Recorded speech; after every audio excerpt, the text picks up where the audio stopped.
Campus Update. I'm Michaela Vermeeren. There's been some big news in the world since we saw you last, with Superstorm Sandy blasting the eastern seaboard and the re-election of President Obama.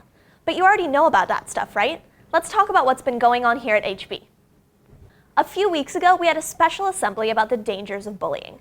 Our special guest was UFC World Champion Tito Ortiz. We asked him a few questions that day. Here's the clip.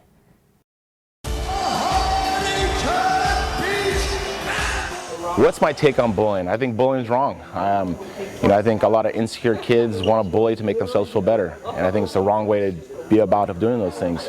I think more they should hold people up on a pedestal to make them feel better about themselves instead of cutting them down. I've been through a lot of situations when I was a kid growing up. The kid tried to cut me down because I didn't have money. I maybe wore the same clothes week in and week out, and people would make fun of me. UFC has affected me by being, I think, a mentor, being a role model to a lot of kids, because I'm able to reach kids on a totally different level. When all my friends were out partying, I was in the gym training, I was running, I was lifting, I was doing jiu-jitsu, I was doing the different things that would make me better, And I think by doing those things, that's what made me the person I am today. It was with hard work and dedication, I learned to be successful from it. It's been a crazy month in the world of Oilers sports, with the fall season wrapping up and so many of our teams in CIF. Here's Angie to get you up to date. Game of the week.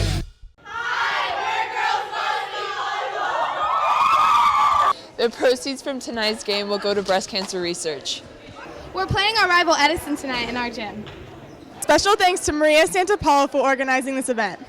Another huge thanks to Tina Bowman for bringing in so many donations. Lastly, thank you to Kelly Kaysen and Mr. Stryker for their awesome donations. You won't want to miss out on this special evening.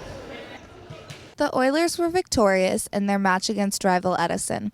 The girls won in 5 games with scores 25-17, 17-25, 24-26, 25-16, and 15-9. Megan Gibbs, Kendra Kelsch, and Amanda Linsmeyer had amazing kills to lead the Oilers to secure a spot for the CIF playoffs. Well, I played volleyball here and I played basketball here, and to be able to be a teacher here and give back and also coach a sport that I once played here is just a great honor. And to follow in steps of some great coaches who have been here before me, it's a dream come true for me, and I'm proud to be part of it. Girls volleyball beat Peninsula in a 5-game comeback, but then unfortunately lost to Mater Dei in the second round of CIF. Boys water polo lost to University High School with a score of 11-6. Boys football beat Capistrano Valley with a score of 34-17. Be sure to check out the boys in the second round of CIF. And lastly, girls field hockey defeated Harvard Westlake in the CIF championship with a score of 1-0 in overtime. We are very proud of our fall sports teams here at Huntington and looking forward to the winter season.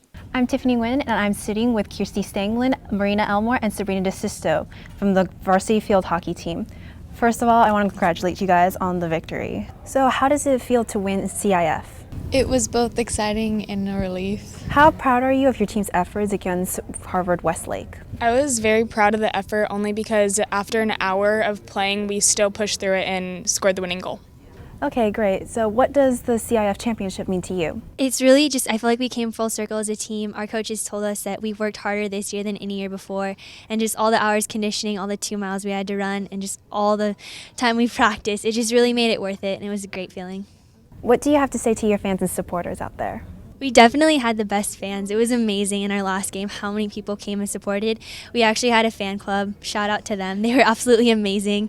And just seeing the amount of support that we've gotten throughout the year has really just inspired us to play our best. So thank you for sitting down with me for this interview, and once again, congratulations on your victory. Thank you. Now back to you guys at the studio. Like video games? Movies? Geeky stuff? We have commissioned our resident expert on all things trending in Nerdville for a brand new segment. Though November marks the release of a number of new video games, possibly the largest this month is Halo 4.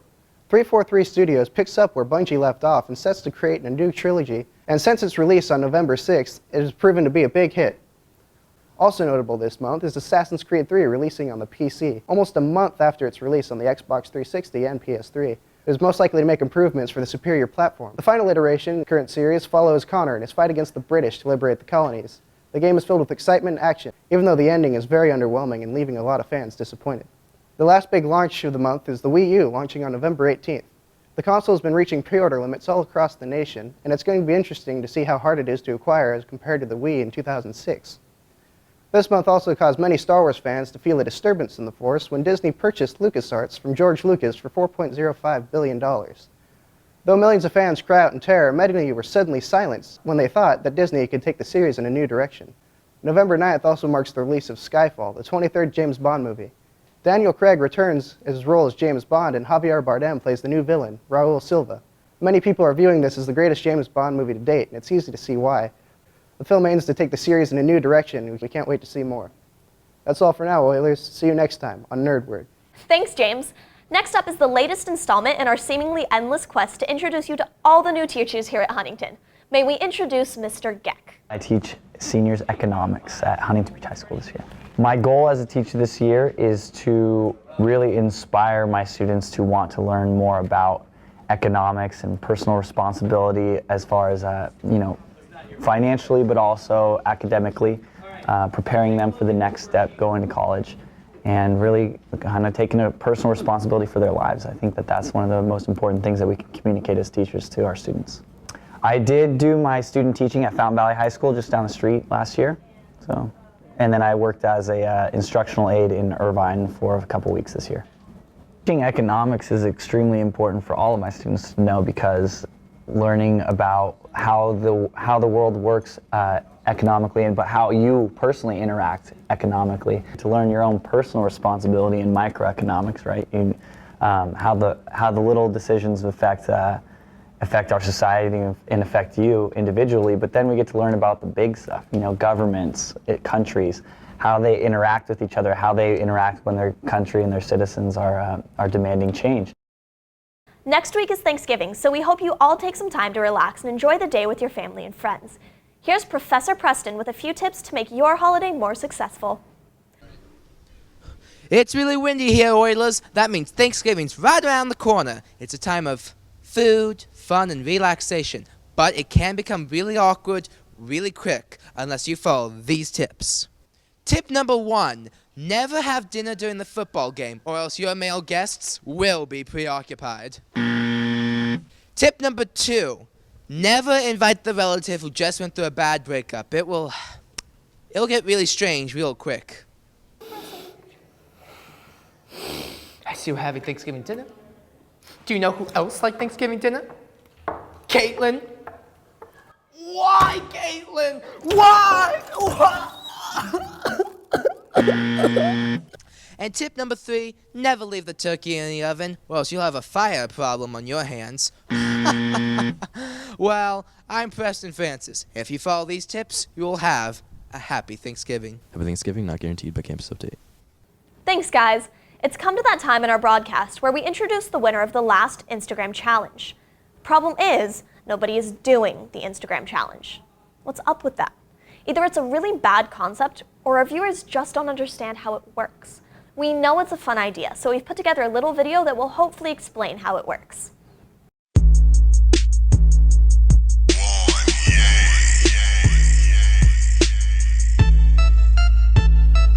Instagram. Yeah. Open up that Instagram on your Android or iPhone. Phone. Take an image of yourself at school or maybe at home.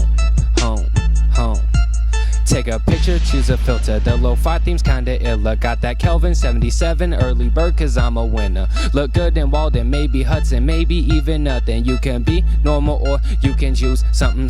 Then after hashtag your name, first and last with no space. Then one more hashtag HPHS Campus Update. Now click and share. Click and share. Now you're in the mix to be in that pic that can't be compared. Word.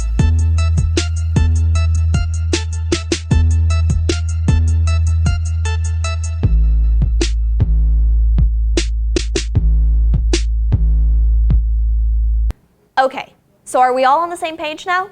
Let's try this again. For the Instagram challenge, this is what you have to do. Go find the principal, Mr. Murray. He's really tall, so he's easy to spot. Take a picture with him and post it to Instagram using the hashtags like we talked about. Got it? The first person to do it wins. Wins what?